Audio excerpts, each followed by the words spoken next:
মুক্তিযুদ্ধ আমাদের অহংকার, বীর মুক্তিযোদ্ধারা আমাদের প্রেরণা, গৌরবের ধন। আমরা পথ চলি মহান মুক্তিযুদ্ধকে বুকে ধারণ করে।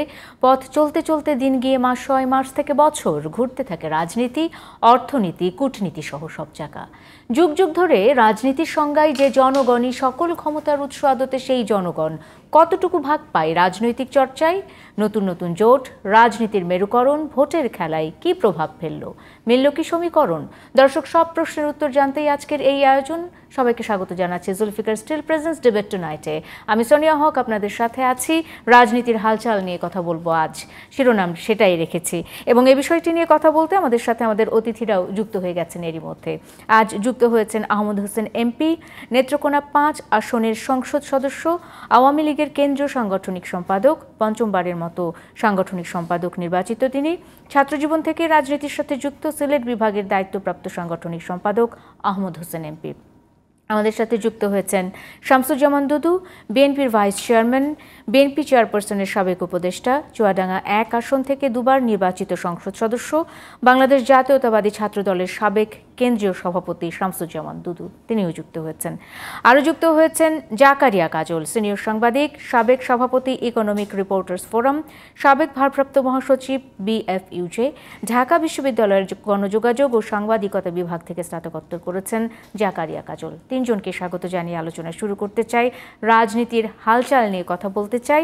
এবং শুরুতেই যে বিষয়টি ঠিক এই মুহূর্তে খুব বেশি আলোচনায় ছিল গতকাল পর্যন্ত, আজকেও আছে, তার রেশ রয়ে গেছে। আমি একটু জানতে চাই শুরুতেই শামসুজ্জামান দুদু ভাই, অনেক দিন পর আপনার সাথে দেখা, এবং আশা করছি আপনি ভালো আছেন। এবং সেই সাথে একটি বিষয় পররাষ্ট্রমন্ত্রী উল্লেখ করেছেন, সেটি হলো ডোনাল্ড লুর সঙ্গে বিএনপি নেতারা সাক্ষাতে ব্যর্থ হয়েছে, এমনটাই বলেছেন তিনি। ডোনাল্ড লুর সফরটা নিয়ে একটু আপনার কাছ থেকে শুরুতেই জানতে চাই। জি, আপনাকে ধন্যবাদ। অনেকদিন পর দেখা হলো। আর আমার দুইজন বিশিষ্ট ব্যক্তি, যারা আমাদের ছাত্র জীবন থেকে আমার খুব ঘনিষ্ঠ এবং কাছের মানুষ, আহমেদ হোসেন নতুন করে এমপি হয়েছে, আর উনি তো জগৎ বিখ্যাত নাম, মানে হৃদয়ের মানুষ, যেখানেই থাকুক, যেভাবেই থাকুক। প্রিয় সাংবাদিক কাজল ভাই, আর সাংবাদিক আমার সামনে যারা আছেন, দেখছেন টিভির সামনে বসে, তাদেরকেও শুভেচ্ছা অভিনন্দন, ধন্যবাদ। হ্যাঁ, কয়েকদিন ধরেই মিস্টার লু, ডোনাল্ড লু, বাংলাদেশের প্রেক্ষাপটে তিনি খুব পরিচিত, মানে মুখ বলা যাবে। গত নির্বাচনের আগে তার ছুটাছুটি, বক্তব্য, ক্রিয়াকর্ম, যেটা সরকার খুব উদ্বিগ্ন ছিল। অর্থাৎ নির্বাচনটা গণতান্ত্রিক হোক, এই উদ্যোগ তার কাছে ছিল, সে চেষ্টা করেছে। আর গণতন্ত্রের বিপক্ষে যারা অবস্থান নিয়েছিল, তারা উদ্বিগ্ন ছিল তার ভূমিকায়, যে কী হয়। এখন নির্বাচন যেভাবেই ব্যাখ্যা করি না কেন, বিশেষ করে আমেরিকা এখনো পর্যন্ত এই নির্বাচনকে অ্যাকসেপ্ট করে নাই, ইউরোপ অ্যাকসেপ্ট করে নাই, অস্ট্রেলিয়া করে নাই, অর্থাৎ গণতন্ত্রের বিষয়টা অ্যাকসেপ্ট করে নাই। কিন্তু তারা সরকারের সঙ্গে, বিশেষ করে আমেরিকা, কাজ করতে চাচ্ছে। যেমন মিস্টার লু এসে কিন্তু স্পষ্ট করেই বলেছেন, অতীতের থেকে আমি সামনের ঘটনাগুলোর দিকে নজর রাখতে চাই। এই উক্তিটাই বিভিন্ন পত্রপত্রিকায় এসছে। সামনের বিষয়গুলো কিন্তু বলে নাই যে আমরা মানবাধিকার নিয়ে আর কাজ করব না, বলে নাই গণতন্ত্র আমরা পরিত্যাগ করলাম। তারা আসলে ব্যবসা করতে চায়, তাদের স্বার্থগুলো তারা দেখতে চায়, যে কোনো দেশেই দেখতে চায়। ভারত যেমন আনকন্ডিশনালি বলবো, এখানে যে সুবিধা তারা ভোগ করে, স্বাভাবিক কারণে যে সরকারের সময় তারা এই সুবিধা পাবে, যে কোনো দেশে, যে কোনো দেশ সেই সরকারের সঙ্গে তারা কাজ করতে চাবে। মানে আমাদের যারা রোড, রাস্তাঘাট, বন্দর দিয়ে দেওয়ার সময় এই সরকারই বলেছিল যে সিঙ্গাপুর তো রাস্তাঘাট, বন্দর ব্যবহার করেই তো আজকে এই পজিশনে আসছে। স্বাভাবিক কারণে আমাদের রাস্তা কেউ যদি ব্যবহার করে, করটা দেয়, বন্দরটা ব্যবহার করে, করটা দেয়, তাহলে তো আপত্তি থাকার কথা না। কিন্তু আমাদের অর্থ উপদেষ্টা খুলনার মানুষ, নাম ভুলে যায় মাঝে মাঝে, সচিব ছিলেন, মশিউর রহমান সাহেব। উনি বিখ্যাত একটা মানুষ এই জন্যে যে একটা গণতান্ত্রিক সরকার মানে উৎখাত করার জন্য এই মশিউর রহমান সাহেব জনতার মঞ্চে গিয়ে দাঁড়িয়েছিল সংবিধানের বাইরে অবস্থান নিয়ে। সেই লোক বলেছিল ভারতের কাছ থেকে আমি অর্থ চাবো, এটা লজ্জার বিষয়। তিনি যেহেতু সরকারের উপদেষ্টা, সেহেতু এই কথার গুরুত্ব আছে। পেটে ক্ষুধা, মুখে লাজ, আমাদের অবস্থা হয়েছে সেই রকম। আমি কেন এই কথাগুলো বলছি, এই জন্যে যে গতকালই আমাদের আওয়ামী লীগের সাধারণ সম্পাদক সাহেব খুব কড়া ভাষায় বলেছে, ভিসা নীতি এবং স্যাংশন নিয়ে আমরা পরোয়া করি না। সকালে বলেছিলেন কাদের সাহেব। আর রাত্রে শিল্প উপদেষ্টা, ওর নামও ভুলে যাচ্ছে, বিখ্যাত ব্যক্তি, আচ্ছা, উনি বলেছেন আমরা চেষ্টা করছি আওয়ামী লীগের সঙ্গে দূরত্ব কমাতে। তা আওয়ামী লীগ আবার আজকে পররাষ্ট্রমন্ত্রী হয়তো একটা বয়ান দিয়েছেন। আমার প্রশ্ন হচ্ছে, তারা ভারতের সার্টিফিকেট সমর্থন পাওয়ার পরেও আমার কাছে মনে হচ্ছে এই সরকার খুব উদ্বিগ্ন। যে কোনোভাবে হোক আমেরিকার সার্টিফিকেট চাচ্ছে তারা, কিন্তু আমরা আমেরিকা তো সার্টিফিকেট দিয়েছে অনেক আগে দুদু ভাই। তারা তো নির্বাচনকে স্বীকৃতি দিয়েছে, বলেছে তো যে এখন তারা কাজ করতে চায়, নির্বাচন কাজ করতে চাওয়া আর নির্বাচনের স্বীকৃতি কোন জায়গায় পাইছেন আপনি এটা? আচ্ছা, কোন মানে জায়গায়? নির্বাচনটাকে মেনে নেয়নি এখন পর্যন্ত, আপনারা কি সেটা বলতে চাচ্ছেন বিএনপির পক্ষ থেকে? বিএনপি বলছে না তো, তারা বলে নাই। আচ্ছা, আপনি বলছেন তারা বলেছে, কোন জায়গায় পাইছে, কত তারিখে? না নির্বাচনকে স্বীকৃতি না দিলেও তারা নির্বাচনটাকে একটা মৌন সমর্থনই তো দিয়েছেন, যেহেতু তারা মেনে নিয়ে তারা কাজ করতে চাচ্ছেন। আপনি কেন তাদেরকে মেয়ে মানুষ ভাবছেন? না না, আমি কেন এই জন্য এই কথাটা বললাম, আপনি আদারে জানিয়েন না। বিয়ের সময় মেয়েদের সাধারণত নীরব থাকে, তো মৌনতা সম্মতির লক্ষণ মনে করে। পুরা স্পষ্ট করে বলেছে নারী সুলভ আচরণ করেনি তারা আমেরিকা, এই নির্বাচন গ্রহণযোগ্য না গণতান্ত্রিক প্রশ্নে, এটা স্পষ্ট করে বলেছে। এবং আমি জেলে থাকি আর যেখানে থাকি, আমি কম বেশি পড়াশোনা করে আমেরিকা, অস্ট্রেলিয়া, ইউরোপ এদের বিষয়গুলো আমি জানছি। যেমন ভারত একেবারে প্রথম ব্যক্তি এই সরকারকে সমর্থন দিয়েছে, নির্বাচন গ্রহণযোগ্য বলে তারা সার্টিফিকেট দিয়েছে, কিন্তু কোনো ইউরোপ বা আমেরিকা এটা দেয়নি। আপনি যখন বলছেন তখন হয়তো জ্ঞাতে বলছেন বা অজ্ঞাতে বলছেন, আপনি এটা চাচ্ছেন না। না, আমি আমি আমি আমি চেতে পারেন না, না না না, আমি খারাপ ভাবে আমি নিচ্ছি না। আমি না বলার পর যে আপনি হ্যাঁ বলছেন, স্বাভাবিক কারণে আপনার এটা প্রচ্ছন্ন একটা সমর্থন থাকবে। ভাই আমি আমি আমি যেটা বলতে আমি হয়তো আপনাকে বুঝাতে পারিনি, সেটা হলো যে আমি যেটা বলতে চেয়েছি সেটা হলো যে আমেরিকা না বললেও, স্বীকৃতি না দিলেও তারা বলেছে যে তারা বাংলাদেশের সাথে কাজ করতে চায়। আর ইলেকশনে মেনে নেওয়া এটা এক জিনিস না। হ্যাঁ, আমি তো স্বীকারই করছি এই সরকারের সঙ্গে তারা কাজ করতে চাচ্ছে, ব্যবসা করতে চাচ্ছে, তাদের স্বার্থ উদ্ধার করতে চাচ্ছে। এটা তো আমি আমার বক্তব্যে আপনি বলার আগেই বলেছি।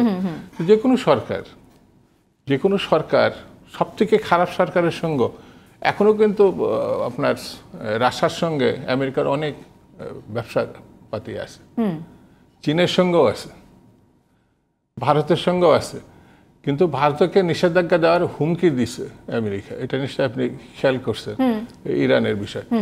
একটা সরকারের সঙ্গে কাজ করা আর গণতান্ত্রিক বিষয়গুলো মেনে নেওয়া এক জিনিস না। আমার কাছে মনে হচ্ছে, আমি বুঝাতে পারলাম কিনা জানি না। হ্যাঁ, এবার বুঝতে পেরেছি। তো এখন এই সরকারের সঙ্গে মিস্টার লো কাজ করতে চাচ্ছে মানে ব্যবসা করতে চাচ্ছে, তাদের স্বার্থ উদ্ধার করছে, এটা খুব স্বাভাবিক ব্যাপার। সেই ক্ষেত্রে আমাদেরও স্বার্থ থাকবে। যেমন আমাদের গার্মেন্টস সেক্টরে বিরাট ইয়েটা আমেরিকাতে যায়। আমাদের অন্যান্য অনেক ব্যবসা আছে যে এটা বিশ্বের অন্য কোনো দেশ নয়, রাশিয়ার সঙ্গে, ভারতের সঙ্গে তো ওই ধরনের কোনো ব্যবসাই নাই যে ধরনের উল্লেখ করার মতো। আমদানির ক্ষেত্রে আমাদের ভারত নির্ভর অনেক কিছু আছে, তার থেকেও বেশি আছে আমেরিকার সঙ্গে। তা আমার কাছে বক্তব্যটা এই যে পারস্পরিক ব্যবসা স্বার্থ উদ্ধার এটা আলাদা কথা, আর নির্বাচন গণতন্ত্র এটা আরেকটি প্রসঙ্গ। আমি সেই জায়গাটাই আপনাকে বলার চেষ্টা করছি। সেক্ষেত্রে আসলে বিএনপির এক ধরনের ক্ষতি হয়েছে বা বিএনপি সাক্ষাতে ব্যর্থ হয়েছে, জনাব হাসান মাহমুদ সাহেব এই কথাটি বলেছেন। আমি যেটা বলি, আওয়ামী লীগের সঙ্গে এখনো পর্যন্ত সাক্ষাৎ করে নাই। যে সাক্ষাৎ করছে সরকারের প্রতিনিধিদের সঙ্গে সাক্ষাৎ করছে, আওয়ামী লীগের কোনো প্রতিনিধি দলের সঙ্গে তারা সাক্ষাৎ করেনি। এটা এক ধরনের হীনমন্যতাই বলবো, মানে দলীয় দৃষ্টিভঙ্গি নিয়ে। মিস্টার পররাষ্ট্রমন্ত্রীর সঙ্গে সাক্ষাৎ করা আর দলের প্রতিনিধির সঙ্গে সাক্ষাৎ করা, এই ছোট্ট জিনিসটা যদি উনি বুঝতে না পারেন তাহলে তো আমাদের মানে এবার তার সফরে রাজনীতি নয়, অর্থনীতি এবং বাণিজ্যটা বেশি প্রাধান্য পেয়েছে। না, উনি অনেক সুশীল সমাজের প্রতিনিধি, অনেক পেশাজীবী, ওদের সঙ্গে হয়তো উনি প্রথমেই বসছেন, কিন্তু সুশীল সমাজের প্রতিনিধিদের সঙ্গে কথাও বলছেন। তবে উনি রাজনৈতিক দলের এখনো পর্যন্ত বসেননি, বসবেন কিনা এই প্রোগ্রামটা আমি জানি না। তবে সরকার যে কথাটা বলে ফেলছে, নির্বাচন পরবর্তীতে এই দেশে যখন মার্কিন প্রতিনিধি দলের আগমন ঘটছিল, তার প্রথম সাক্ষাৎটাই ঘটছিল বিএনপির সঙ্গে, নির্বাচন পরবর্তী সময়। আমি মনে করি যে কোনো দেশ, যে দেশেই যাক না কেন, রাজনীতি অর্থনীতি তাদের একটা প্রোগ্রাম থাকে। সেই জন্য কারোর সঙ্গে যদি প্রোগ্রাম করে আসে তো সেটা করতেই পারে, হতে পারে। দুদু ভাই, ফিরবো নিশ্চয়ই, অবশ্যই আলোচনা আমি ফিরবো। আমি আসলে ওনার সফরটা নিয়েই, রাজনৈতিক দলগুলো কি চিন্তা করছে সেই বিষয়টি নিয়েই আসলে আমি কথা বলতে চাচ্ছিলাম। আমি একটু চলে যেতে চাই জনাব আহমদ হোসেন এমপি, আপনার কাছে কি মনে হয় যে এবারের যে ডোনাল্ড লুর বাংলাদেশ সফর, এটিকে আপনারা আপনাদের দলের পক্ষ থেকে কিভাবে দেখছেন? আওয়ামী লীগের সাথেও কিন্তু বসেনি, সেক্ষেত্রে বিএনপির সাথে না বসাটা এটাকে ব্যর্থতা হিসেবে কেন দেখছেন? জি, আপনাকে ধন্যবাদ। আমাদের শামসুজ্জামান দুদু সাহেব একজন পুরখাওয়া রাজনীতিবিদ, তাকেও ধন্যবাদ। প্রথিতযশা সাংবাদিক আমার কাজল ভাই, তিনি আছেন, তাকেও ধন্যবাদ। আমরা কি যুগে দেখছি যে আপনি তো বলে দিলেন, প্রেক্ষিত বদলায়, প্রেক্ষাপটও বদলায়। আগে এসেছিলেন নির্বাচনের আগে, এবং ডোনাল্ড লু আজকে যে কথাটা বলেছেন, যা প্রথম আলোতে আসছে, এই দেখেন, বাংলাদেশকে নিজের চোখ দিয়ে দেখে যুক্তরাষ্ট্র, ইট মিনস বিএনপির চোখ দিয়ে দেখে না, লিড নিউজে। এবং তিনি যে সমস্ত আসছেন, এবার আসছেন টোটালি অ্যাবসলিউটলি সরকারি সফর, আর রাজনীতি তাদের এজেন্ডাও ছিল না। নির্বাচনের আগে রাজনীতি এজেন্ডা ছিল, বিএনপির সাথে বসেছিল। তিনি বলেছেনও যে বিএনপিকে আমরা বলেছিলাম সরকারের সাথে বসার জন্য। এক্ষেত্রে কিন্তু প্রচ্ছন্ন একটা অভিযোগ বিএনপির বিরুদ্ধে তিনি দিয়েছেন, এবং তিনি কথা বলেছেন যে আমরা এই সরকারের সাথে মিলেমিশে কাজ করব, ব্যবসার পরিবেশকে উন্নয়ন কীভাবে করা যায়, এবং সহযোগিতার নতুন নতুন ক্ষেত্র আমরা আবিষ্কার করতে চাই। এক কথায় এই সরকারের সাথে আমরা মিলেমিশে কাজ করব। স্বীকৃতি শব্দটা ভিন্ন, এটা ডিপ্লোমেটিকভাবে বলা যায়। অনেক কথা ডিপ্লোমেটিক ওয়ে বলা যায়, স্বীকৃতি না দিয়ে বলা যায় যে আমরা এই সরকারের সাথে সহযোগিতা করব, কাজ করব, মানেই এই সরকার বৈধ, অবৈধ নয়, ইলেক্টেড গভর্নমেন্ট। ভাষা প্রয়োগে ভিন্নতা হইতে আসতে পারে। তবে এবার একটা বিষয় লক্ষণীয় যে ডোনাল্ড লুর আগমনের আগে যেমন বিএনপি উৎসবের আমেজে মেতে উঠত, এবার সেই উৎসবের আমেজে মেতে উঠতে পারেনি। উল্লাস ছিল না, বিমর্ষ ভাব ছিল। যে আগে আসতো এমন বার্তা নিয়ে হয়তো আমাদের সাথে কথা বলবে, আমাদের পক্ষে আছে এবং আমাদের কথা মতো তারা কাজ করবে, কিন্তু আলটিমেটলি এবার তারা পরাজিত হওয়ার পরে নির্বাচনে যখন ব্যর্থ হয়ে গেল, সহিংসতার পথে চলে গেল। রাজনীতিতে, ডেমোক্রেসিতে সহিংসতার কোনো নেই, স্বীকৃতি নেই। Violence is never part of democracy, এটা আব্রাহাম লিঙ্কনের সংজ্ঞায় নেই। এবং ইউরোপিয়ান কান্ট্রি বলেন, আমেরিকান কান্ট্রি বলেন, কোনো দেশই সহিংসতাকে সমর্থন করে না। স্বাভাবিক কারণে বিএনপি যখন নির্বাচনের মাঠ ছেড়ে নির্বাচন প্রতিহত করার নাম দিয়ে, স্লোগান দিয়ে সহিংসতার পথে চলে গেছে, আমার মনে হয় বিএনপির কাছে সেটা ভালো ছিল। বিএনপি কিভাবে সহিংসতার পথে গেল আহমদ হোসেন ভাই? আমি আরেকটু জানতে চাই, কারণ বিএনপি নির্বাচন পরবর্তী সময়ে তো আমরা বিএনপিকে সেভাবে আসলে আন্দোলন করতেও দিচ্ছি না, তারা সহিংসতা ঠিক কিভাবে করলো? আমি বলছি নির্বাচন প্রতিহত করার নামে নির্বাচনের মুহূর্তে গাড়ি পুড়িয়েছে না, প্রমাণ হয়েছে। প্রমাণ হয়েছে না, রেললাইন উপড়ে ফেলেছে না, আচ্ছা, এবং ভায়োলেন্স করেছে না, নির্বাচন করতে দেবে না, প্রতিহত করবে। It's a violence. কাজে ভায়োলেন্ট পার্টিকে ডেমোক্রেটিক, মানে 28 অক্টোবরের কথা বলছেন। 28 অক্টোবর কেন, আপনি তারপরে নির্বাচনের আগে, নির্বাচনের পরে, নির্বাচন যখন হচ্ছে তখন কি তারা মাঠে ছিল? কিভাবে ছিল? সহিংসতা ছিল না? রেললাইন উপড়ে ফেলেছে না? আপনি দেখেননি? পত্রিকা নিয়ে আসে, মিডিয়াতে আসছে না যে রেল ট্রেনের কামরা আগুন দিয়েছে, রেলের উপড়ে ফেলেছে, ওখানে বোমাবাজি করেছে, ওখানে আগুন দিয়েছে। এই যে সহিংসতাটা নির্বাচনের সময় করেছে, নির্বাচন প্রতিহত করবে তারা এভাবে, বাট প্রতিহত হলো না, উল্টো তারা প্রতিহত হয়েছে জনগণ দ্বারা। জনগণ যখন নির্বাচন কেন্দ্রে গিয়ে ভোট দিয়েছে এবং সব জায়গায় ভোট দিয়েছে, শান্তিপূর্ণ পরিবেশে ভোট হয়েছে, এর মধ্য দিয়ে নতুন একটা বার্তা তৈরি হয়েছে যে বাংলাদেশে সহিংসতা করে কেউ ক্ষমতায় যেতে পারে না। নির্বাচন হচ্ছে একমাত্র পথ, যে পথ দিয়ে আপনি জনগণের ম্যান্ডেট পেতে পারেন, যে ম্যান্ডেটের মাধ্যমে আপনি ক্ষমতায় যেতে পারেন, আর বিকল্প কোনো পথ নেই। আরেকটি পথ আছে, বিএনপির নেতা জিয়াউর রহমান যে পথে এসেছিলেন। বিএনপির নেতা জিয়াউর রহমান তো আর ডেমোক্রেটিক হয়ে আসেন নাই, নির্বাচনের পথে আসেন নাই, জনগণের ম্যান্ডেট নিয়ে আসেন নাই। তিনি রাতের অন্ধকারে অস্ত্র হাতে এসেছিলেন, আসসালামু আলাইকুম, আমি ক্ষমতা দখল করলাম, রাষ্ট্র দখল করলাম। এই পথে চিন্তা করতে পারে, কারণ নেতা যেভাবে এসেছে সেই আদর্শ, সেই লাইন যদি থাকে, সেই চিন্তা তারা করতে পারে, করেছেও বটে। বাট সেদিন নাহি, সেদিন নেই, সেদিন চলে গেছে, এদিন আসিবে না ফিরে। আচ্ছা, আহমদ হোসেন ভাই, আমি আবার ফিরবো আপনার কাছে রাজনীতির হালচাল নিয়ে। আওয়ামী লীগ আসলে কি চিন্তা করছে সে বিষয়টি আমি একটু কাজল ভাইয়ের কাছে চলে যেতে চাই। কাজল ভাই, আসলে আমি অনেক বেশি কথা বলতে পারছি না, আমি আপনার কাছেই আমি জিনিসটা জানতে চাই। সেটা হলো যে ডোনাল্ড লুর এই আগমন বা এই সফরটি আসলে বাংলাদেশের রাজনীতিতে কি ধরনের প্রভাব ফেলেছে? শুনেন, 7ই জানুয়ারি আগে প্রকৃতি তখন কিন্তু শীতল ছিল, তখন আমাদের দেশে শীতকাল চলে, তখন কিন্তু এই ডোনাল্ড একটু লু হাওয়ার বইয়ে দেওয়ার মতো অবস্থা ছিল। তখন বেশ উত্তপ্ত একটা লু আসা, মানে একটা উত্তপ্ত, কারোর জন্য আসার, কারোর জন্য শীতল হলো, কারোর জন্য। আর এখন প্রকৃতি যখন উত্তপ্ত, তখন কিন্তু লু অনেক শীতল। এই লোহা কিন্তু এখন কিন্তু খুব লু শীতল, মানে দুইটা ঘটনা কিন্তু একদম বিপরীত, তাই না? আমি যেটা মনে করি, মানে আমেরিকার কিন্তু always is a double faced country. America আগে একটা কথা ছিল, আমেরিকা কারো বন্ধু হলে তার শত্রু দরকার হয় না, কারণ আমেরিকা কখন কোনটা বলে, কখন কোনটা করে, এটার উপর নির্ভর করে। যার জন্য নির্বাচনের আগে আমাদের মাননীয় প্রধানমন্ত্রী, আওয়ামী লীগের সভানেতৃত্ব রাইটলি আমেরিকার বিরুদ্ধে একটা শক্ত স্ট্যান্ড নিয়েছিল। এখন তো আমার মনে হয় সেই শক্ত স্ট্যান্ডটাকেই আমেরিকা মেনে নিল, 1 নম্বর। 2 নম্বর হচ্ছে, আমেরিকার কাছে আমার মানবাধিকার স্বীকার তো কিছু নেই। যারা গাজায় এরকম বর্বরতা চালায়, নারী শিশু হত্যা করে, বাচ্চাদের হত্যা করে, নিজের দেশে গুলি করে মানুষ, পাখির মতো মানুষ মারে, কদিন আগে আমাদের বাংলাদেশে একজনে মারছে, যে সে তাদের কাছ থেকে কেন মানবাধিকার সার্টিফিকেট শিখতে হবে আমাদের, তাদের কাছ থেকে কেন আমাদের মানবাধিকারের সার্টিফিকেট দিতে হবে? অন্য সব বাদ দিলে গাজা ঘটনার পর তো আমেরিকার যদি লজ্জা থাকতো, মানবাধিকার নিয়ে কোনো কথা বলার কোনো মোরাল রাইটই তো তাদের নেই, তারা অন্যদেরকে মানবাধিকারের সবক দেবে। কাজে আমি মনে করি না যে আমেরিকার কোনো নৈতিক ভিত্তি আছে অন্য কোনো দেশের মানবাধিকার নিয়ে মাথা ঘামানো। কাজে আমেরিকা আমাকে মানবাধিকারের সার্টিফিকেট দিল কি না দিল, আই এম লেস বদার।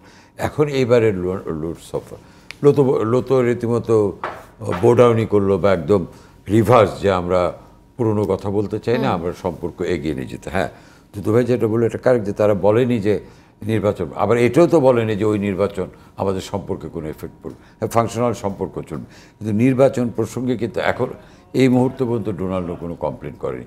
এটাও কিন্তু বলেনি যে নির্বাচন ভালো হয়নি কিন্তু আমরা সম্পর্ক আগাই নেব, নির্বাচন ভালো হয়েছে, কোনোটাই বলেনি। কাজে এটাকে দুই রাজনৈতিক দল দুইভাবে ব্যাখ্যা করতে পারে। দুদু ভাইয়ের দল মনে করতে পারে না ঠিক আছে সম্পর্ক ভালো, কিন্তু ওই কথা তো বলেনি। আবার আহমদ ভাইয়ের দল মনে করতে পারে নির্বাচন নিয়ে তো কোনো কথাই বলে, কাজে তারা হ্যাপি। নির্বাচন পরবর্তী পরিস্থিতি নিয়ে কথা হয়েছে, না নির্বাচনে যেটা দুদু ভাই বললো যে ওই, তো কাজে এটা যে যার মতো ব্যাখ্যা করতে পারে, যে যার মতো স্যাটিসফ্যাকশন নিতেই পারে। বাস্তবতাটা কি? বাস্তবতা আমেরিকা লো মানে তো আমেরিকা, এখানে স্টেট ভিজিট আমেরিকা এখন একটা উল্টোটা নিয়ে, এটা যে কেবল ব্যবসা বাণিজ্যের ক্ষেত্রে আমি সেটা মনে করি না। ব্যবসা বাণিজ্য অবশ্যই একটা মুখ্য উদ্দেশ্য, তার একটা জিনিস মনে রাখতে হবে, এই ইন্দো প্যাসিফিক রিজনে একটা নজরদারির একটা ব্যাপার আছে। ভৌগোলিক দিক দিয়ে কিন্তু আমরা অত্যন্ত গুরুত্বপূর্ণ একটা অবস্থানে আছি। কাজেই এদিকে চায়না ইজ কামিং, মানে বাংলাদেশের সঙ্গে চায়নার একটা সখ্যতা তৈরি হচ্ছে, ভারতের সঙ্গে তো আছে। তো ভারত চায়না এখানে মার্কিন যুক্তরাষ্ট্র মনে করে তাদের একটা সমভাবে নজরদারি বা একটা অংশীদারিত্ব তারা এরকম একটা ধারণা তারা পোষণ করে। সরি, সেক্ষেত্রেও কিন্তু বাংলাদেশের সঙ্গে সম্পর্ক উন্নয়নটা তাদের একটা স্ট্র্যাটেজিক কারণেই তাদের দরকার। হ্যাঁ, ব্যবসা বাণিজ্য আছে, অস্বীকার করার উপায় নেই, আমেরিকা আমাদের ব্যবসা একটা বড় জায়গা, কিন্তু আমেরিকার দিক থেকে কিন্তু ব্যবসার ক্ষেত্রে কিন্তু আমেরিকার দিক থেকে আমরা লাভবান, আমেরিকা খুব বেশি লাভবান না, কারণ আমরা যা আনি তার চেয়ে অনেক বেশি আমরা আনি। আমেরিকার ইন্টারেস্টের জায়গাটা হলো ইন্দো প্যাসিফিক রিজন, একটা সার্ভিলেন্স চালানো, কাজে এটার জন্যই কিন্তু আজকে যদি তাদের এই অবস্থানটাকে আমি একদম 360 ডিগ্রি ঘুরে যাওয়ার মনে করি, সেটার মুখ্য কারণ আমার মতে এটা। কারণ তারা যেটা অনেকেই ভেবেছিল যে তারা হয়তো এই সরকারকে ফেলে দেবে, কারণ লুট তো এরকম ইতিহাস আছে, লু যে জায়গায় গেছে ওই জায়গায় সরকার পরিবর্তন যে হয়নি এমন তো না, যার জন্য লুট সফরে বাংলাদেশে হয়তো কেউ কেউ আশান্বিত হয়েছিল, কেউ কেউ কিঞ্চিত দ্বিধাগ্রস্ত ছিল। দ্বিধাগ্রস্ত যারা ছিল তারা কিন্তু খুব স্ট্রং স্ট্যান্ড নিয়েছে। সাধারণত কোনো সরকার বা রাষ্ট্রপ্রধান বা কোনো দলীয় প্রধান সাম্প্রতিককালে আমেরিকার বিরুদ্ধে এমন কড়া কথা বলেনি। আমার কাছে তো এখন মনে হয় কড়া কথাটাই টিকে গেল, কারণ যারা অন্য দিক একটা যেটা তারা কিন্তু সেভাবে গণ আন্দোলন যে কোনো কারণে তাদের রাজনৈতিক ব্যাপার সাকসেসফুল হয়নি। কাজে একজন যখন ব্যর্থ হয় সেটা আরেকজনের জন্য সাফল্য, সেটাকে আপনি যে কূটকৌশল বলতে পারেন, ডিপ্লোমেসি বলতে পারেন, বাট সাফল্যটা তো তার, সাফল্যটা সরকারের যেভাবে আসুক, সাফল্য সরকারের, এবং it is establish, it's a government, এবং এই গভর্নমেন্ট জাতীয় আন্তর্জাতিকভাবে বিভিন্ন ফোরামে যাচ্ছে। আমি কেউ যদি মনে করেন যে আমেরিকা তার স্বার্থেই এই ব্যাক গিয়ার দেওয়া বা বো ডাউন করা, সেটা তো খুব ভুল না, তাই না? কূটনীতি এমন একটা জিনিস, বলে না যে কূটনীতিকরা যেটা বলে সেটা মনে করে না, আর যেটা মনে করে সেটা ভাব দেখায়। কাজেই diplomacy is a different thing. তবে আমি মনে করি আমেরিকার এই যে অ্যাবাউট টার্ন বলেন বা বো ডাউন বলেন, সেটা আমেরিকার একদম নিজস্ব স্বার্থে, বাংলাদেশের স্বার্থের জন্য। বাংলাদেশের কোনো রাজনৈতিক দলের কি স্বার্থে? বাংলাদেশের জন্য যারা রাজনীতিতে আমেরিকানদের উপর, লু সাহেবদের উপর বেশি আশা করেছিল, তাদের তো হতাশ হতে হয়েছে। আপনি দেখেন পিটার হাসকেও কিন্তু সময়ের আগেই চলে যেতে হচ্ছে। কারণ এখন যদি কেউ ব্যাখ্যা করে যে পিটার হাস তার মিশনে ব্যর্থ হয়েছে, এজন্যই তাকে চলে যেতে হচ্ছে সময়ের আগে, সেটাও কিন্তু রাষ্ট্রদূত পরিবর্তন। পিটার হাসের মিশনটা কি ছিল? পিটার হাসের মিশন তো তার দৌড়ঝাঁপেই বোঝা যায়। কাজে লু সাহেব যেমন অতীত ভুলে যেতে চাচ্ছেন, আমিও অতীত ভুলে যেতে চাই, এগুলি নিয়ে কথা বলতে চাই। একটা বিরতি নিয়ে ফিরে আসি। যদিও আপনারা বলছেন সবকিছু ভুলে যেতে চায়, তারপরেও কি আসলে ভুলে যাওয়া যায় কিনা? বিরতির পরে ফিরে এসে নিশ্চয়ই আমি আমার অতিথিদের কাছে ফিরে যাব। দর্শক থাকুন জুলফিকার স্টিল প্রেজেন্স ডিবেট টুনাইটের সাথে।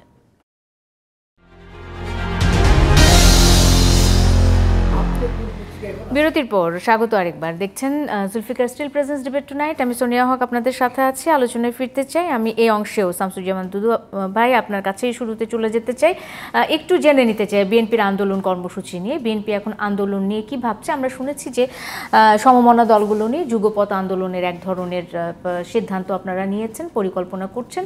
বিএনপির আন্দোলন কর্মসূচিগুলো নিয়ে কি ভাবছে বিএনপি এখন?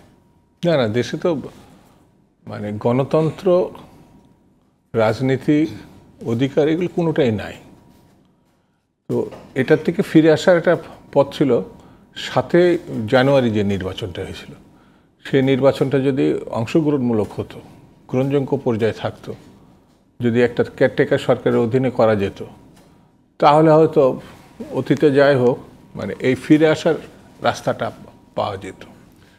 বাংলাদেশের রাজনীতিতে আমরা আওয়ামী লীগ কেয়ারটেকার নিয়ে মানে ধুমধুমার একটা রাজনীতি করেছে, সংগ্রাম করছে, আন্দোলন করেছে। বিএনপি সেটার ভিত্তিতে এই আইনটা পাশ করেছিল বেগম জিয়ার নেতৃত্বে পার্লামেন্টে। পরবর্তীতে মানে আওয়ামী লীগ ক্ষমতায় থাকা অবস্থায় এই সরকার ওটা বাতিল করেছে। বিতর্ক কিন্তু ওই একটা জায়গায়, সেখানে অনির্বাচিত কোনো সরকার গণতন্ত্র সম্মত না। তো এটা আওয়ামী লীগকে বুঝতে মানে ক্ষমতা যাওয়া লাগছে। বিরোধী দলে থাকলে আমার ধারণা ওই অনির্বাচিত সরকারই তারা অ্যাকসেপ্ট করতে। এবং আমি আজকে বলে যাই আপনার জিটিভি এখানে, যে কখনো বিরোধী দল যদি আওয়ামী লীগ হয় আর বিএনপি যদি কেয়ারটেকার আনার পরেও আবার বাতিল করে, দলীয় সরকারে যায়, তাহলে সেদিন আবার আওয়ামী লীগ কেয়ারটেকারের জন্য আন্দোলনে নেমে পড়বে। এই ডাবল স্ট্যান্ডার্ড, এটা তাদের রক্তে, রাজনীতিতে শুধু না, রক্তে। কেন বললাম এই রক্তে? বাংলাদেশের প্রথম যে সরকার সেটা হচ্ছে ৭২ পরবর্তী সরকার, সেটা গণতান্ত্রিক সরকার। সে নিয়ে অনেক বিতর্ক আছে, অনেক ব্যর্থতা আছে, অনেক সাফল্য থাকতে পারে, কিন্তু ৩ বছরের মাথায় সকল দল বাতিল করে বাকশাল করে ওখানে একান্নতবাদী সরকার যেটা তৈরি করা হয়েছিল, এটা মুক্তিযুদ্ধের সঙ্গে যায় না, এটা যুদ্ধের সঙ্গে যায় না, এটা মানে ওয়াদার সঙ্গে যায় না, কিন্তু সেই সময় করা হয়েছিল। তা আওয়ামী লীগ, আমি দেখেছি যতটুকু, আমি রাষ্ট্রবিজ্ঞানেরও ছাত্র, উনি সাংবাদিক, সে রাজনীতিক। আমি ছাত্র জীবন থেকে আমি আমরাও একটা কাজই করছি, সেটা হচ্ছে রাজনীতি বিষয়ে লেখাপড়া থেকে শুরু করে, পড়াশোনা থেকে শুরু করে এর মধ্যে থাকার চেষ্টা করছে। আমি কখনো অহেতুক সমালোচনা করি না। আমি মনে করি যারা আমাদের এই অনুষ্ঠান দেখেন তারা কিছু জানার জন্যই দেখেন। এখানে ঝগড়া বিবাদটা হোক, তার লজিক ছাড়া কথা বলাটা। বাংলাদেশের শুরুতেই আমরা যে ঘটনাগুলো প্রত্যক্ষ করেছি, এখন সে এই ঘটনায় প্রত্যক্ষ করছে।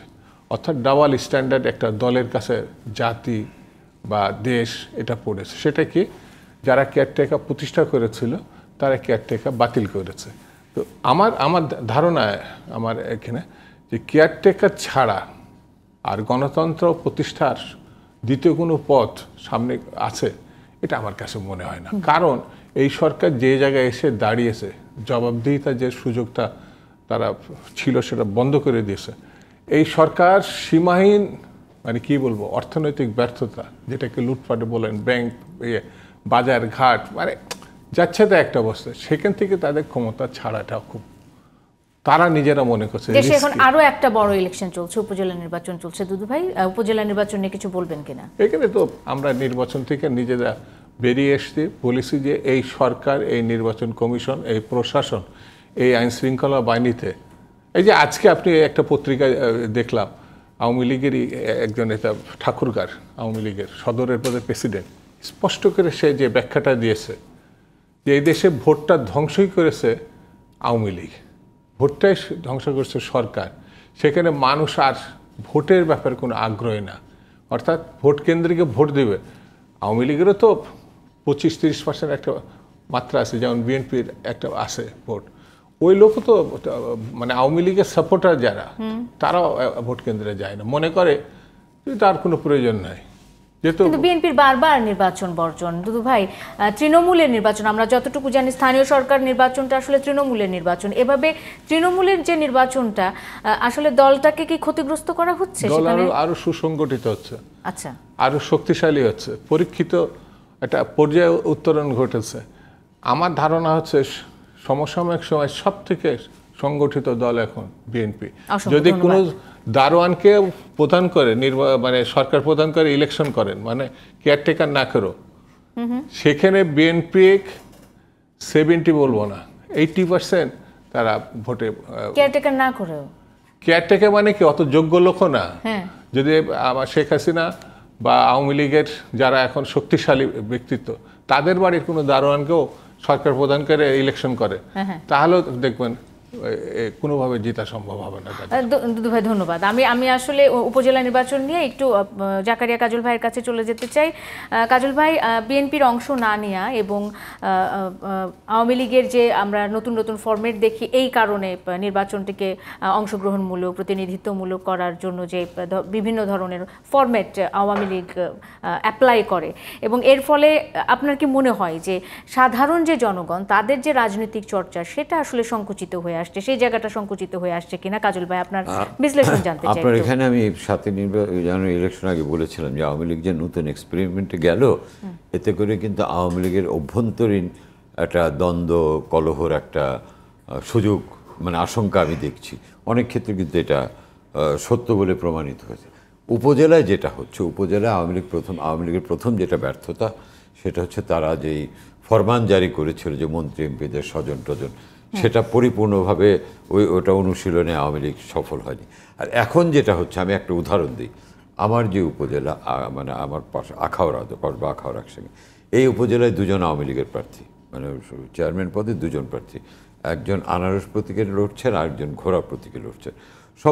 সঙ্গত কারণেই যেহেতু বিরোধী দল অন্য কোনো দল নেই একই দলের, এটাকে একটা সুন্দর নির্বাচন হওয়ার কথা। কিন্তু ওখানে যে আখাউড়া পৌরসভার মেয়র, তিনি আমাদের মন্ত্রী কিন্তু খুব সজ্জন ব্যক্তি আমার এলাকার, তিনি কিছুই জানেন না আমাদের যে, কারণ তিনি ইউনিয়ন কাউন্সিল নির্বাচনে এটা প্রমাণ দিয়েছেন যে তিনি কোথাও ইনভলভ, কিন্তু তার নাম ভাঙিয়ে পৌরসভার মেয়র কিন্তু একজন প্রার্থীর মানে ক্ষেত্রে যাচ্ছে তাই করছেন, এবং তিনি ঘোষণাও দিয়েছেন যে আনারসিনো ভোট না দিলে দেখে নেব ইত্যাদি ইত্যাদি।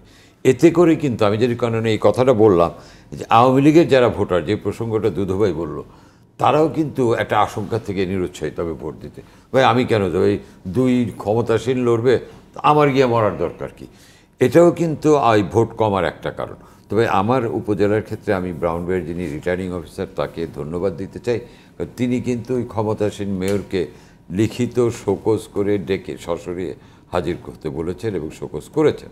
তার মানে কি, প্রশাসন যদি ঠিক থাকে তাহলে কিন্তু নির্বাচনটা নিরপেক্ষ হতে পারে। এবং আমার মতে আওয়ামী লীগের উচিত দলীয়ভাবে ব্যবস্থা নেওয়া, দলের পদে থেকে যারা এগুলি করছে তাদের বিরুদ্ধে ব্যবস্থা নেওয়া। আর এইবারই কিন্তু একটা সুযোগ যে প্রমাণ করার যে নিরপেক্ষ নির্বাচন করা যায়, কারণ যেই জিতে সেই তো আমার, তাই না? উপজেলায় এরকম রিটার্নিং অফিসার যদি থাকে তাহলে তো আমি অন্তত আশা করি যে নির্বাচনটা নিরপেক্ষ হবে। আর এখন পর্যন্ত যেহেতু আমার এলাকার মাননীয় মন্ত্রীর রোলটা ভালো দেখছি, যদিও ওই মেয়র ইকসাম খলিফা সে নিজেকে তার আশীর্বাদ পুষ্ট বলে দাবি করে, তো সেটা আমি জানি না কতটুকু সত্য মিথ্যা, বাট এই দুই প্রার্থীর মধ্যে কিন্তু লড়াইটা হবে। কিন্তু ওই যে বললাম, আপনি যখন ঘোষণা দেন যে আনারসি নৌকা, তখন কিন্তু সাধারণ সব ভোটাররা তো আওয়ামী লীগ বা বিএনপির কর্মী না, এটা তো সত্য কথা। অনেক ভোটার আছেন যারা আওয়ামী লীগেরও নেতা কর্মী না, বিএনপিরও নেতা কর্মী না, তাদেরও তো শুভেচ্ছা আছে, শুভানুধ্যায়ী আছে যে আমি আওয়ামী লীগকে ভালো লাগে, আবার বিএনপিকে ভালো লাগে। ওই লোকগুলিও কিন্তু এইরকম পরিস্থিতিতে ভোট দিতে যাবে না, এবং সেই ব্যর্থতার দায়টা কিন্তু আওয়ামী লীগ। ধন্যবাদ জাকারিয়া কাজল ভাই। আমি চলে যেতে চাই আহমদ হোসেন এমপি আপনার কাছে। উপজেলা নির্বাচন নিয়ে আসলে থাকি, শেষটুকু উপজেলা নির্বাচন নিয়ে শুনতে চাই। দলের নিয়ন্ত্রণ নেই কেন্দ্রের হাতে, তৃণমূলের, মানে তৃণমূলের নেতাকর্মীরা আপনাদের শুনছে না কথা, কেন্দ্রের নির্দেশ শুনছে না, এমন একটা অভিযোগ আছে। এটা কি আসলে সত্য? কোন অভিযোগটা সুনির্দিষ্ট করে বললে ভালো লাগে? মানে নেতাকর্মীরা, তৃণমূলের নেতাকর্মীরা শুনছে না, এই যে এমপিদের আত্মীয় স্বজন যারা, তাদের যে নির্বাচনে অংশগ্রহণের যে নির্দেশনা ছিল সেটি তো হ্যাঁ তারা মানেনি। একটা নির্দেশনা ছিল যে এমপি মন্ত্রীদের স্বজনের ব্যাখ্যা ভিন্ন আর পরিবারের ব্যাখ্যা ভিন্ন। স্বজন তো আমার মামাতো ভাই আছে, দাদার বাড়িতে দাদার দাদা আছে, নানার বাড়িতে মামাতো ভাই আছে, তার ছেলে আছে, তারাও কিন্তু আমার স্বজন। সেই স্বজনের ব্যাখ্যায় কিন্তু তারা নির্বাচন করতে পারে। আর তিনি যে আমাদের নির্দেশনা ছিল পরিবারের সদস্য, আমি এমপি, আমার ছেলে হলো আবার উপজেলা চেয়ারম্যান, আমার স্ত্রী আবার আওয়ামী লীগের সভাপতি, আমার আরেক ছেলে আবার যুবলীগের প্রেসিডেন্ট, আরেক ছেলে আবার ছাত্রলীগের প্রেসিডেন্ট। এটাকে একদম শতভাগ করতে পেরেছেন আপনারা, নিশ্চিত করতে পেরেছেন? আমরা এবার শতভাগ পারিনি, তবে ক্রমান্বয়ে শতভাগ হতে যাচ্ছে। যারা যারা মানলো না তাদের ক্ষেত্রে কি ধরনের সাংগঠনিক ব্যবস্থা?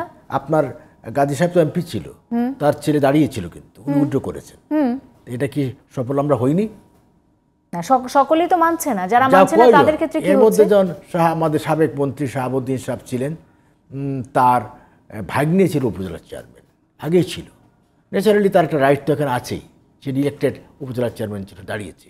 এটা কিন্তু যুক্তিসঙ্গত কথা, দাঁড়িয়েছে, সে জিতে নাই, হেরেছে। কিন্তু এখন 21 তারিখ না পরের ধাপে মনে হয় আপনার জগন্নাথপুর আমাদের সাবেক মিনিস্টার পরিকল্পনা মন্ত্রী জনাব মান্নান সাহেবের ছেলে দাঁড়িয়েছে বা দাঁড়াবে, এরকম শোনা যাচ্ছে, এবং আমরাও তাকে আমাদের মেসেজটা পৌঁছিয়ে দিয়েছি। এখন কি শেষপর্যন্ত কি হয় এখন সিদ্ধান্ত আসেনি, হয়তো করতেও পারে। ভোটের হার কেন কম আহমদ ভাই? ভোটের হার তো আগের বার 35 থেকে 40 হয়েছে, তো এই ধান কাটার মৌসুমে এর চেয়ে আপনি বেশি আশা করেন? ধান কাটার মৌসুমে আপনি ওইটা বললেন, মানে প্রধান নির্বাচন কমিশনারের সাথে? না, এটা বাস্তব তো, প্রধান নির্বাচন কমিশন তো আকাশতে পড়ে নাই, মাটি থেকে উঠে আসছে। সেক্ষেত্রে এটা তো এক ধরনেরই করতে পারতো। দাবদাহ ছিল। আপনারা একটু আপনি এদিক ওদিক করতে আমাকে পারতেন তো। বলতে দেন, হ্যাঁ, আপনি তো please। আমার কাছ থেকে কথা নেবেন। হ্যাঁ হ্যাঁ, প্রশ্ন করে দাবদাহ ছিল না, এই রোদের দাবদাহ, বৈশাখের দাবদাহ, চৈত্রের দাবদাহ, সব কিছু মিলেই প্রকৃতি প্রতিকূলে হয়েছিল। আচ্ছা। তারপরেও কিন্তু 35 থেকে 40% ভোট কাস্ট হয়েছে। 7 জানুয়ারি দিনে তো বেশ শীত না, ছিল, শীতকাল না, ছিল। না, না, তাতে কিন্তু আমরা খুব বেশি খুশি তা ঠিক না, তবে আমরা হতাশ নই। আর 7 জানুয়ারি নির্বাচন তো ভালো নির্বাচন হয়েছে। আমি এমপি আসছি 42.8% ভোট আমার এখানে কাস্ট হয়েছে। আমি 80,000 ভোট পেয়েছি, 53 থেকে 54,000 ভোট ডিফারেন্স ছিল এবং কম্পিটিশন হয়েছে। আমার বিরুদ্ধে প্রতিদ্বন্দ্বী ছিল, দুর্বল ছিল না। সুতরাং 4-5 জন প্রতিদ্বন্দ্বী ছিল, ডামি ছিল না। তো সেখানে আমরা জিতে আসিনি। সেটা কথা হলো যে যেখানে আমরা জিতেছি সেখানে আপনি কোশ্চেন করেন, যেখানে হেরে গেছি সেখানে কিন্তু আপনি কোশ্চেন করেন না। এটা হচ্ছে আমাদের দেশের রাজনীতির বাস্তবতা। মানে যেখানে হেরে গেছি সেখানে কোশ্চেন করি না, মানে মানে আমি আরেকটু বুঝে নিতে চাই। না, সেখানে হয়তো যে 62 জন জিতলো, স্বতন্ত্র জিতেছে, নৌকা হেরে গেছে। হ্যাঁ, তো সেক্ষেত্রে আমি তো এই প্রশ্নটা করতে চাই যে স্বতন্ত্র কেন জিতলো, নৌকা কেন হেরে গেল? নৌকার জনপ্রিয়তা কি কমেছে? না, না, নৌকা হেরে গেছে, আমার পার্টি হেরে গেছে। হ্যাঁ, তার মধ্য দিয়ে প্রমাণিত হয়েছে নির্বাচনটা অবাধ, নিরপেক্ষ, সুষ্ঠু হয়েছে। আচ্ছা। এবং প্রশাসনের দিক থেকে ইভেন আমার বিলাভেড লিডার প্রাইম মিনিস্টার প্রধানমন্ত্রী শেখ হাসিনার পক্ষ থেকেও ইন্টারফারেন্স হয়নি। একেবারে নির্বাচন কমিশন তার স্বাধীনভাবে তার ক্ষমতা প্রয়োগ করতে পেরেছে, সেই জন্য নির্বাচন অবাধ, নিরপেক্ষ, সুষ্ঠু হয়েছে।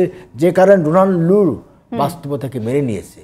বিএনপির সাথে ডোনাল্ড লু বা আমেরিকাদের পার্থক্য হলো বিএনপি বাস্তবতাকে মানে না, বাট আমেরিকা বাস্তবতাকে মানে। আমেরিকা বাস্তবতাকে স্বীকার করে।